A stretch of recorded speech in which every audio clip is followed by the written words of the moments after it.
Hi Gemini, welcome to your August 2019 Love Matters reading. I'm SHAE.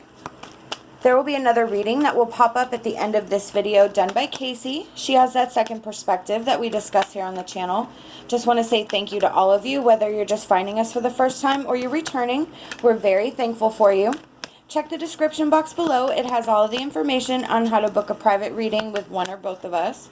So I'm going to pull a card for our central energies for the reading. In this case, we have two. Ooh, so we have the Princess of Cups or the Page of Cups and the Empress. So, we are really feeling ourselves. We're feeling grounded.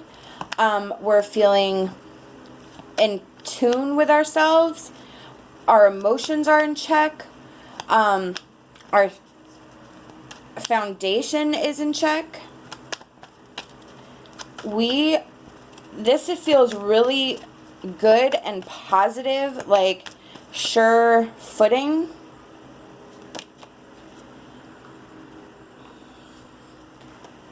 And this has been a goal. This has been like a determined mission. Sorry, a couple cards fell. So we have the Two of Swords reversed, the Hierophant reversed, and the Three of Cups. So for a while,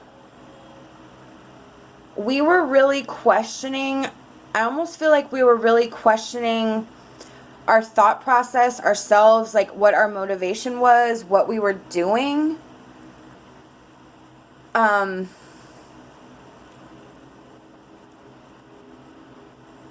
We were really feeling unsure about our movements forward. And I feel like maybe some of you are stuck in that energy right now with unsure about how, like, if what you're doing, what path you're on is the right path. With the Three of Cups, that's celebration of a good time. It's a happy time. So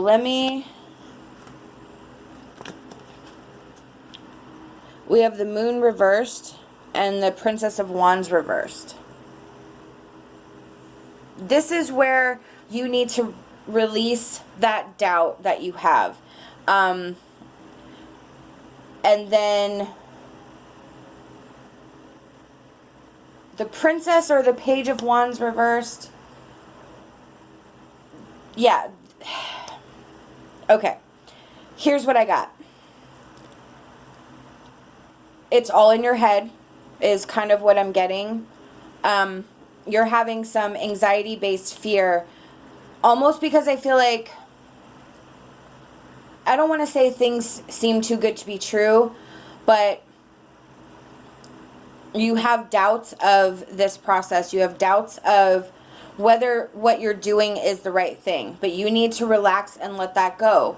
The moon is about illusion, and it can be about somebody deceiving us or others, but when it's reversed, that is about us understanding that it's just kind of in our head and we need to let that go.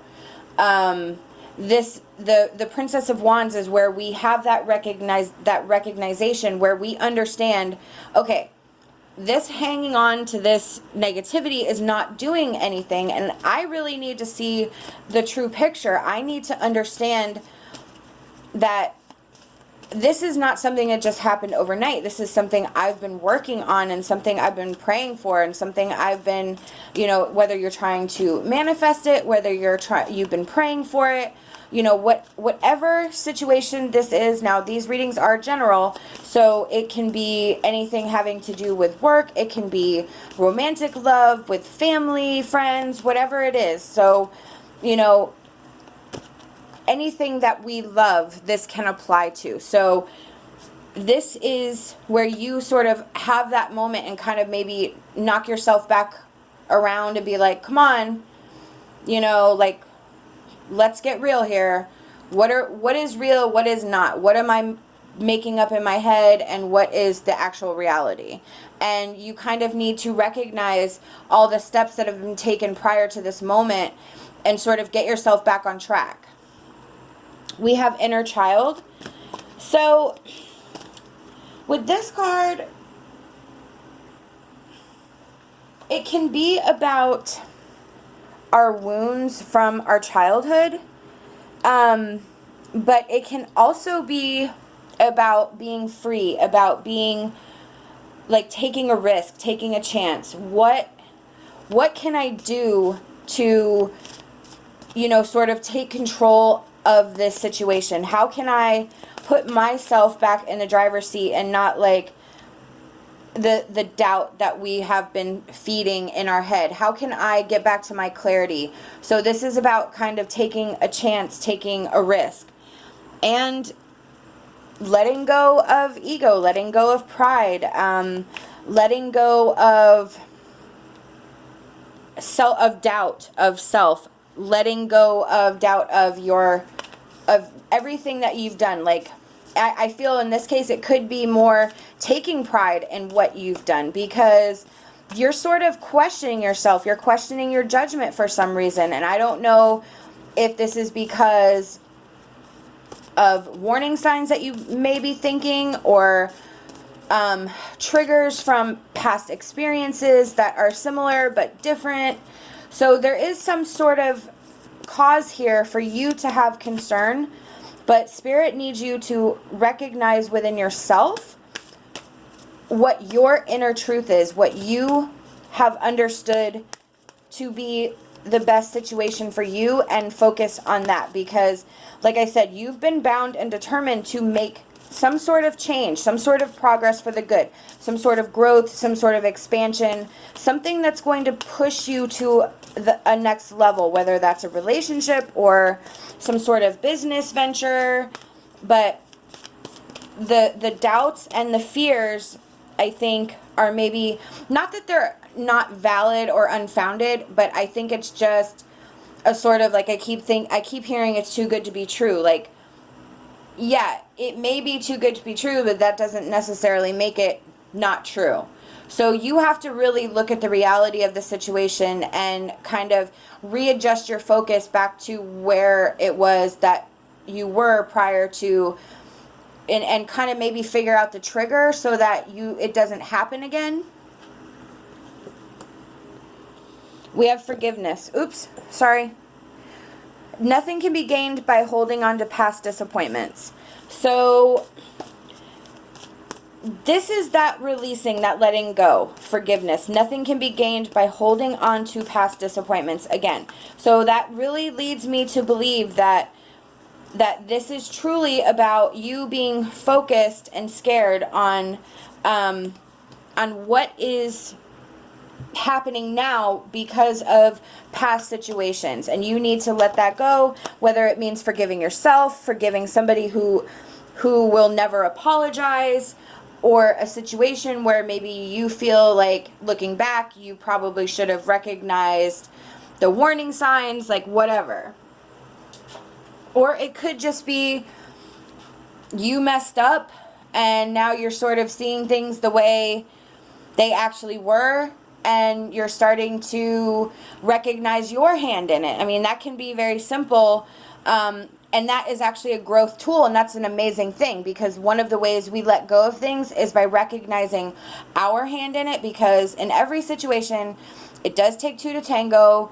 It is not simply someone's fault. Somebody can be the instigator, but it's not necessarily, unless it was like really connived, like premeditated stuff.